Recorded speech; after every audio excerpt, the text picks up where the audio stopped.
আমি রাজশাহীতে যাচ্ছিলাম পড়ালেখা করার জন্য। আমি একজন সুন্দরী মেয়ে। আমি যে গাড়িতে উঠেছিলাম সেই গাড়ির ড্রাইভার আমাকে ভুল রাস্তায় নিয়ে একটা বিশাল জঙ্গলের ভিতর একটা বড় বাড়িতে নিয়ে গেলেন। আর সেখানে নিয়ে লোকটি আমার সাথে জোর করে। বাকিটা গল্পতে শোনাচ্ছি। গ্রামের বাইরে এই প্রথম কোথাও পা রাখলাম, এক অচেনা অজানা স্বপ্নের সন্ধানে। কোনোদিন এর আগে কোথাও যায়নি। আমাদের গ্রাম ছেড়ে, একমাত্র বড় দিদির শ্বশুর বাড়ি ছাড়া। আমরা দুই বোন, বড় দিদি মণি আর আমি সোনি। বেশ সাজানো গুছানো আমাদের সংসার, কোনো ঝুট ঝামেলা নেই। সরকারি চাকরি করেন বাবা, রিটায়ার হতে এখনো অনেক দিন বাকি। মা একটা এনজিওতে চাকরি করে। কোনো রকম অশান্তি নেই আমাদের পারিবারিক জীবনে। বড় দিদি বেশ সুখী। জামাইবাবু মানে দিদির স্বামী একজন বড় সেনাবাহিনীর অফিসার। একই শহরে বাড়ি এবং কাজও করে ওই একই শহরে। ওদের সংসারটাও বেশ সুখের, কোনো রকম ঝামেলা নেই। দিদি গ্রাজুয়েশন পাশ করার পর আর পড়তে পারেনি, কারণ জামাইবাবু প্রতি বছর একবার না একবার বদলি হয়ে অন্য শহরে পোস্টিং হয়। তাই বড় দিদি আর কম পড়াটা শেষ করতে পারেননি। বড় দিদির অনেক শখ ছিল একজন ভালো ম্যাজিস্ট্রেট হওয়ার। আমি সবে মাত্র গ্রামের কলেজ থেকে এইচএসসি পাশ করেছি, আর পাশাপাশি সিআইডি অফিসারে চাকরি করছি। আমার শখ বড় দিদির মতো ম্যাজিস্ট্রেট হওয়া। আর তাই রাজশাহী বিশ্ববিদ্যালয় ভর্তি হওয়ার সুযোগ পেলাম। তাই রাজশাহীতে প্রথমবারের মতো গ্রাম ছাড়ছি। মা একটু মন খারাপ করেছিল, কিন্তু উচ্চশিক্ষার কথা চিন্তা করে আর কিছু বলেন নাই। বাবা সব সময় আমাকে সাপোর্ট দিত, তাই আমার তেমন একটা অসুবিধা হয় নাই রাজশাহী যেতে। তাছাড়া জামাইবাবু হলেন অফিসার, আগে থেকেই রাজশাহীতে সবকিছু ঠিকঠাক করে রেখেছেন। যদিও রাজশাহীতে প্রথম মামার বাড়িতে উঠার কথা ছিল, কিন্তু পরে সেটা আর হয়ে ওঠেনি, কারণ জামাইবাবুর এক কাছের ছেলে বন্ধু ছিলেন সরকারি দলের ছাত্রনেতা। তাই আমার হোস্টেল পেতে খুব একটা অসুবিধা হয় নাই। তাই মামার বাড়িতে না উঠে সোজা হোস্টেল এগিয়ে উঠব। এমনিতে মামার সঙ্গে মার আবার খুব একটা ভালো সম্পর্ক নাই, কারণ আমার বাবা ছিলেন একজন গরিব ঘরের ছেলে। কেন আমার মা আমার বাবাকে বিয়ে করলেন, অনেকটা বাংলা সিনেমার মতো। গরিব হলে যত দোষ হয় আর কি। যথাসময়ে বাড়ি থেকে রওনা দিলাম বাস টার্মিনাল এর উদ্দেশ্যে। মাকে এবং বাবাকে পা ধরে নমস্কার করে দিদির সঙ্গে একটু কথা বলে জামাইবাবু আমাকে বাস টার্মিনালে নামিয়ে দিয়ে উনি চলে গেলেন একটা জরুরি কাজের উদ্দেশ্যে। বাস ছাড়ল ঠিক রাত 12টা, তাই 30 মিনিটে রাজশাহীর আগের স্টেশনে গিয়ে বাসটা থাম। পরের দিন সকাল 10টার সময় আমি ভুল করে রাজবাটি নামতে গিয়ে শক্তিগড় নামে একটা জায়গাতে নেমে পড়েছিলাম, কারণ শক্তিগড় নামটা আগেও শোনা ছিল। গ্রামে অনেকের মুখে শক্তিগড়ের বিখ্যাতর কথা বহুবার শুনেছি, আর তাই কন্ডাক্টর শক্তিগড় শক্তিগড় ডাক মারতেই দুম করে বাস থেকে নেমে পড়লাম। আর সেখানটাতেই আমি আমার জীবনের সবচেয়ে ভুলটা করেছিলাম। আমি ঠিক বুঝতে পারছিলাম না কি করব। সঙ্গে বিশাল 2টা লাগেজ, মোবাইল ফোনের ব্যাটারিও শেষ। কাউকে যে ফোন করে সাহায্য চাইব সেই উপায়টুকুও নেই। এদিকে সময়ও গড়িয়ে পার হয়ে প্রায় দুপুর 2টা বেজে গেল। আমি কি করব ঠিক বুঝে উঠতে পারছিলাম না। আমাকে এভাবে রাস্তার পাশে বিশাল 2 লাগেজ নিয়ে দাঁড়িয়ে থাকতে দেখে এক লম্বা মতো সুশ্রী যুবক এসে সাহায্য করতে চাইল। প্রথম একটু অন্যরকম মনে হলেও আমি রাজি হলাম উনার সাহায্য নিতে। আমি উনাকে সব খুলে বললাম। উনি সব শুনে আমাকে বললেন যে একটু অপেক্ষা করতে, উনি গাড়িটা নিয়ে আসছেন। উনি যথাসময়ে গাড়ি নিয়ে এলেন। আমার ভারী লাগেজ 2টা উনার গাড়ির পিছনে রাখলেন। পরে উনি আমাকে জিজ্ঞাসা করলেন সামনে বসতে চাই নাকি পিছনে। উনার এত ভালো ব্যবহার দেখে আমি ঠিক করলাম উনার সঙ্গে সামনে গিয়ে বসার। আমি বসলাম। পরে উনি গাড়ি স্টার্ট দিয়ে গাড়ি চালাতে শুরু করলেন। আমি যেহেতু রাজশাহী শহর চিনি না, তাই কিছু বলতে পারছি না কোথায় আমাকে নিয়ে উনি গাড়ি চালাচ্ছেন। বেশ কিছুক্ষণ পরে আমি উনাকে জিজ্ঞাসা করলাম রাজশাহী ইউনিভার্সিটি কত দূরে। উনি আমার দিকে তাকিয়ে উত্তর দিলেন এই তো আর মাত্র 10 মিনিট। আমি উনার কথা বিশ্বাস করলাম। ঠিক এর 10 মিনিট পরে একটা বিশাল বাড়ির সামনে গাড়িটা দাঁড় করিয়ে উনি আমাকে বলেন যে গাড়িটা আর যাবে না, একটু ঠিক করতে হবে।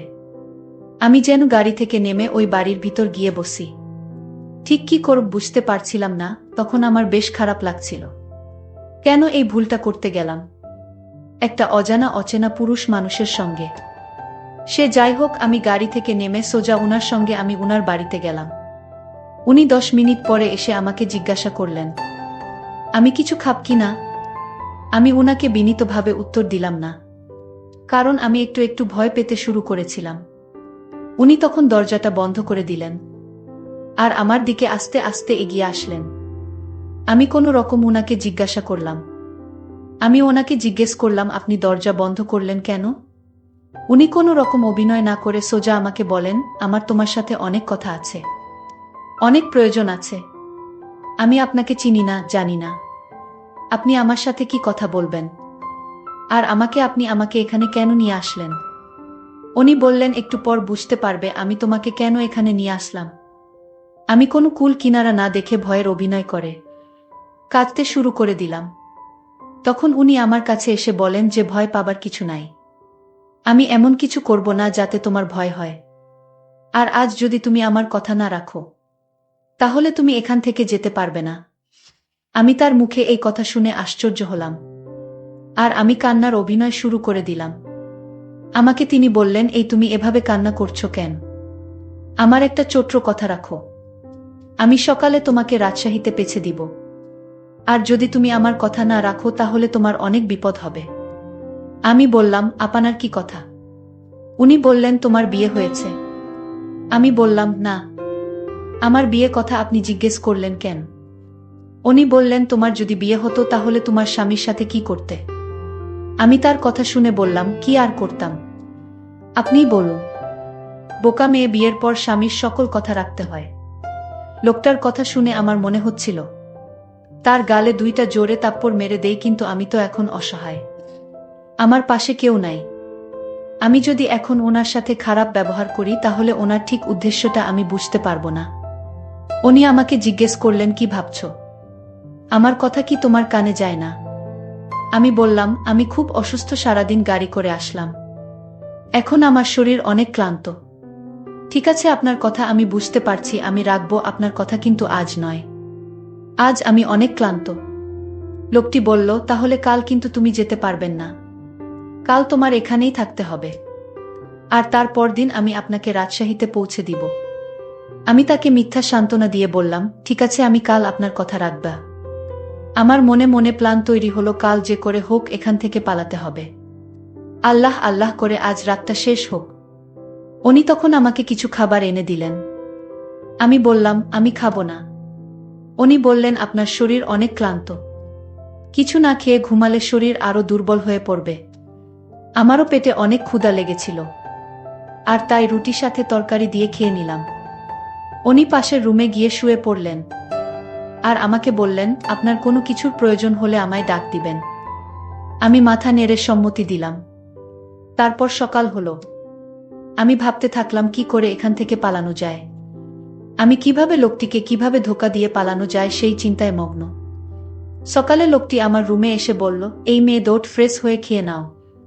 আমি তাকে জিজ্ঞেস করলাম, আপনার বাড়িতে আর কে কে থাকে? লোকটি বলল, এটা জানার তোমার দরকার নেই। আমি বললাম, ঠিক আছে, আপনি বাহিরে যান, আমি ফ্রেশ হয়ে খেয়ে নিচ্ছি। লোকটি তখন তার রুমে চলে গেলেন।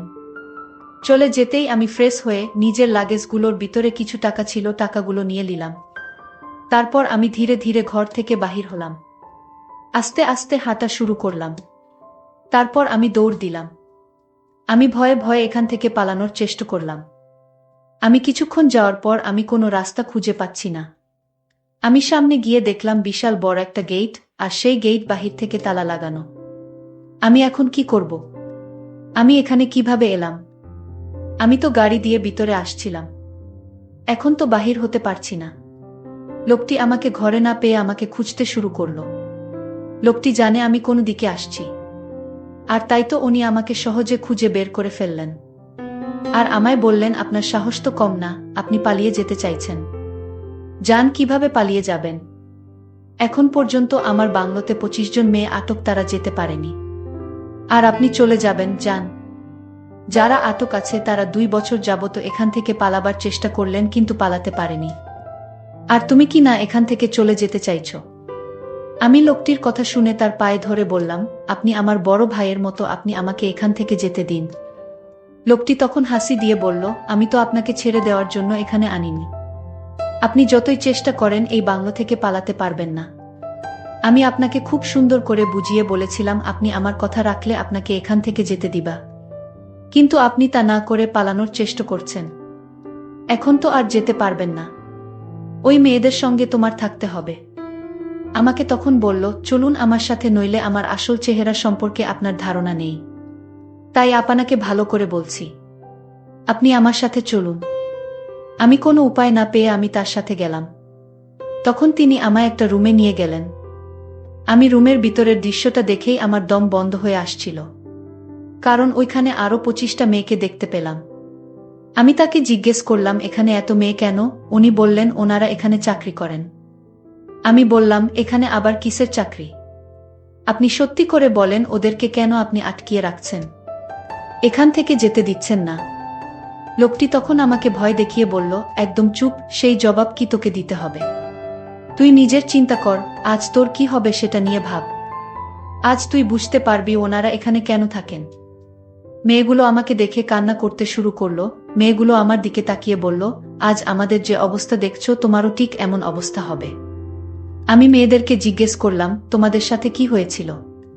তারা বলল, আজ রাতে বুঝতে পারবেন কি হয়েছিল। তাদের কথা শুনে মনে হচ্ছে তারা ওদের ভয়ে এখানে রয়ে গেছে। আমি মনে মনে চিন্তা করলাম, আজ রাতে কি ঘটবে আমার সাথে আল্লাহ জানে। আমার তো খুব ভয় হচ্ছে তাদের মুখের কথা শুনে। আমি তো এখান থেকে পালাতেও পারবা না। মনে মনে ভীষণ চিন্তা হচ্ছিল। সন্ধ্যা ঘনিয়ে আসছে। আমার মনের ভিতর ভয় বেড়ে চলেছে। আমি কেন গাড়ি থেকে নামতে গেলাম? আজ যদি আমি গাড়ি থেকে না নামতাম, তাহলে হয়তো আজ এমন বিপদে পড়তে হতো না। নিজের একটা ভুলের জন্য আজ আমার এমন পরিস্থিতি। আমি এসব চিন্তা করছিলাম। হঠাৎ দেখলাম লোকটি আমার পিছনে দাঁড়ানো। আমাকে বললেন, আমি তোমাকে ছেড়ে দিব। তবে আমার একটা কথা ছিল, যদি আমার কথা যথাযথভাবে পালন করো তাহলে তাদের মতো তোমার অবস্থা হবে না। আমি বুঝেছিলাম লোকটা আমার সাথে মিথ্যা কথা বলছে। আমি অসহায় অভিনয় করে বললাম, সত্যি আমাকে এখান থেকে যেতে দিবেন? যদি আমাকে ছেড়ে দেন, তাহলে আপনার প্রতি আমি সারা জীবন কৃতজ্ঞ থাকিব। লোকটি বলল, এখন রুমে আসো। আমি রুমে যেতেই লোকটি দরজাটা বন্ধ করে দিল। আমি বললাম, দরজা বন্ধ করলেন কেন? লোকটি বলল, রাতে কি কেউ দরজা খুলে রেখে ঘুমায় নাকি? চোর এসে ঘরের জিনিসপত্র সব নিয়ে যাবে। আমি বললাম, তাহলে আপনি রুম থেকে বের হন। উনি বলল, আমি তো রুম থেকে বের হওয়ার জন্য রুমে আসিনি। আমি লোকটিকে বললাম, আপনি আমায় দয়া করুন, আপনি এখনই রুম থেকে বের হন। লোকটি তখন আমায় বলল, আর একটা কথা বলবি না, একদম চুপচাপ থাকবি, আর আমি এখন যা বলবো তা পালন করবি। আমি লোকটিকে ধমক দিয়ে বললাম, এই তুই আমায় চিনিস আমি কে? লোকটি বলল, তোকে চিনে আমার দরকার নাই। আমি এখন যা বলবো তা যদি না শুনিস তাহলে এখনই বুঝতে পারবি তোর কি অবস্থা হবে। আমি লোকটি বললাম, শয়তান, তোর চিন্তা কর, তোর অবস্থা এখন কি হবে। আমি আমার পকেট থেকে আমার কার্ডটি বের করে দেখালাম। সে আমার কার্ড দেখে চমকে উঠল। তুই হয়তো চিনিস না আমি কে। আমার পরিচয়, আমি একজন সিআইডি অফিসার। আমি এতদিন এখানে যা করেছি, গাড়ি থেকে শুরু করে এই পর্যন্ত, সব আমার অভিনয়। আমি তোর আসল রহস্য খুঁজে বের করার জন্য তোর সাথে নাটক করেছি। লোকটি আমার কথা শুনে বলল, আম্মা, আমায় মাফ করে দেন। আমার কোনো দোষ নেই। ওই রুমে যে মেয়েগুলো বন্দি দেখলেন তা আমি করিনি। আমার বস করেছে। সে প্রতি মাসে মেয়েদের পাচার করে। আমি লোকটিকে বললাম, তোর বসকে আসতে বল। লোকটি তার বসকে আসতে বলল। তার বস আসতে তাকে আমি হাতকড়া পরিয়ে জেলে নিয়ে গেলাম, আর বন্দি মেয়েদেরকে তাদের বাবা মায়ের কাছে যেতে দিলাম। বন্ধুরা, আজকের গল্পটি কেমন লাগলো তা অবশ্যই কমেন্ট করে জানাবেন। আর হ্যাঁ বন্ধুরা, এরকম নতুন নতুন গল্প পেতে আমার চ্যানেলটিকে সাবস্ক্রাইব করে পাশে থাকবেন। ধন্যবাদ।